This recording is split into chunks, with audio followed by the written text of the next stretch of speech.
जय श्री गणेश। राधे राधे। संतान सप्तमी व्रत कथा। कथा अनुसार नहुष अयोध्यापुरी का प्रतापी राजा था। उसकी पत्नी का नाम चंद्रमुखी था। उसके राज्य में ही विष्णुदत्त नाम का एक ब्राह्मण रहा करता था और उसकी पत्नी का नाम रूपवती था। रानी चंद्रमुखी और रूपवती में बहुत प्रेम था और वे दोनों सखियां थीं। एक दिन वे दोनों सखियां सरयू नदी में स्नान करने को गईं।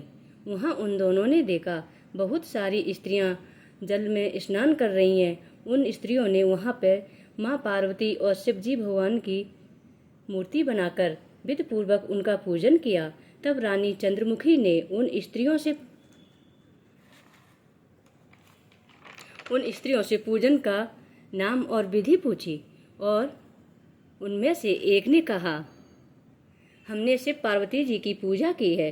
भगवान शिव को धागा बांधकर हमने संकल्प लिया है, जब तक हम जीवित रहेंगे तब तक इस व्रत को करते रहेंगे।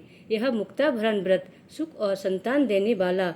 उस व्रत की बात और महिमा सुनकर वे दोनों सखियों ने भी जीवन भर व्रत करने का संकल्प ले लिया और शिवजी के नाम का धागा भी बांध लिया। किंतु घर पहुंचने पर वे दोनों संकल्प को भूल गईं, जिसकी वजह से मृत्यु के पश्चात रानी वानरी और ब्राह्मणी मुर्गी की योनि में पैदा हुई। कुछ समय बीतने के बाद वे दोनों पशु योनि छोड़कर फिर से मनुष्य योनि में आईं। तब चंद्रमुखी मथुरा के राजा पृथ्वीनाथ की पत्नी बनी और रूपवती ने एक ब्राह्मण के घर में जन्म लिया। रानी का नाम ईश्वरी और ब्राह्मणी का नाम भूषणा था। भूषणा का विवाह तो राजपुरोहित अग्निमुखी के साथ हो गया और इस जन्म में भी दोनों सखियों में प्रेम हो गया। व्रत भूलने की वजह से रानी इस जन्म में भी संतान सुख से वंचित रही। आखिरकार विवाह के कई वर्ष बीत जाने के बाद उसने एक गूंगे और बहरे पुत्र को जन्म दिया, लेकिन वह पुत्र 9 वर्ष के बाद मर गया। उधर भूषणा ने व्रत को याद रखा तो उसके गर्भ से सुंदर और स्वस्थ 8 पुत्रों ने जन्म लिया। रानी ईश्वरी के पुत्र सुख की संवेदना के लिए एक दिन भूषणा उनसे मिलने गई। उसे देखते ही रानी के मन में उसके प्रति जलन पैदा हो गई। मेरी सखी तो 8 बच्चे की माँ है और मेरे पास एक भी संतान नहीं है। अब रानी ने अपनी सखी को विदा करके उनके पुत्रों को अपने घर भोजन पर आमंत्रित कर दिया। जब सखी के 8 पुत्र भोजन के लिए आए तो रानी ने भोजन में विष मिला दिया, क्योंकि भूषणा सप्तमी का व्रत करती थी और इस व्रत के प्रभाव से उसके पुत्रों को कुछ भी नहीं हुआ। इससे रानी उससे और अधिक जलने लगी और अधिक क्रोध आया। अब उसने नौकरों को आज्ञा दी कि भूषणा के पुत्रों को पूजा के बहाने यमुना के किनारे ले जाकर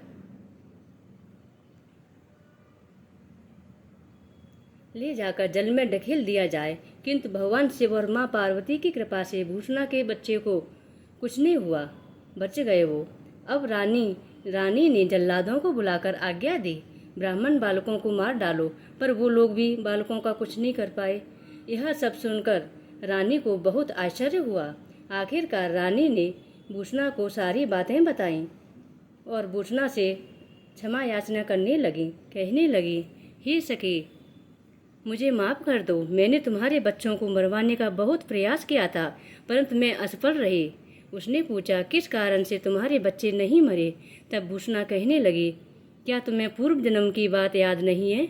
रानी ने कहा, नहीं, मुझे कुछ याद नहीं है।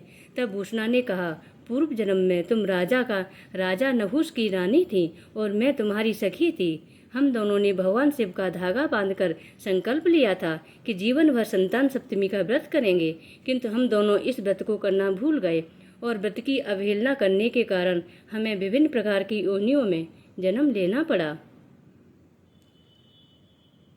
और अब फिर से मनुष्य जन्म को प्राप्त किया है। मनुष्य योनि में जन्म लेने के कारण मुझे उस व्रत की याद आई, इसलिए मैंने इस व्रत को किया।